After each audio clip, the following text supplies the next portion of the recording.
Friends, சும்மா அப்படியே போட்டு விட்டது எப்படி வந்து நிற்கிது பாருங்க. தாமரை பூ மாதிரி அல்லிப்பூன்னு வாங்க. இங்கே பாருங்கள், பூவெல்லாம் விட்டுருக்குது.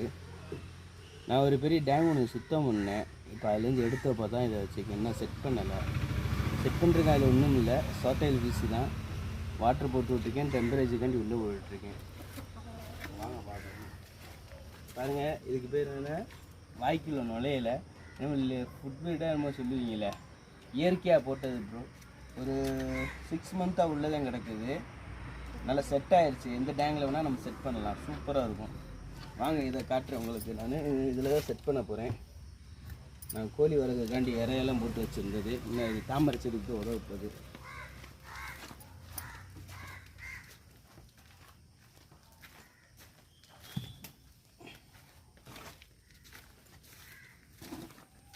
தண்ணி இப்போ தான் போட்டு விட்டுருக்கேன். இதில் அப்படியே உள்ளே வச்சு விட்டு முடிச்சு விட்ற வேண்டியதேன். இப்படி தான் வச்சு விட்டேன் அதையும். அது நல்லா தலைன்னு வளர்ந்து நிற்கிது. இதுக்குலாம் இருந்த குட்டி சாட்டையில் பெருசு எல்லாம் பிடிச்சி போட்டிருக்கேன். காட்டுறேன். உள்ள கலங்கலை இதெல்லாம் சரியாக தெரியலன்னு நினைக்கிறேன். ஆமாம், சரி, இல்லை பரவாயில்ல. நம்ம வாட்டர் தான் போட்டு விட்ருக்கோம். இருந்தாலும் டெம்பரேச்சர்லாம் ஓகே, செட் ஆகிருக்கும். பாருங்கள், குட்டியும் குருமானியமும் அதிகமாக தான் கிடக்குது.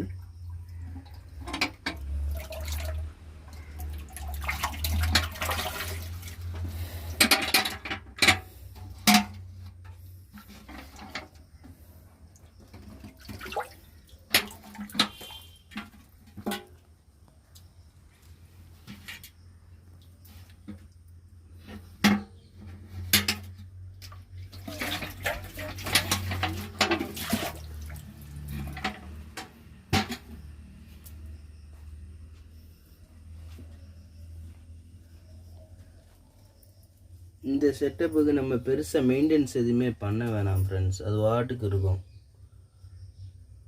ஃபுல்லாக மழை பெஞ்சு தண்ணி அதெல்லாம் தேங்கி இருந்துச்சு. டேங்க் இப்போ சுத்தம் பண்ணி விட்டுருக்குறேன். தண்ணி ஃபுல்லாக ஆனப்போ சூப்பராக இருக்கும் பாருங்கள். Okay friends, bye. Thank you, watch the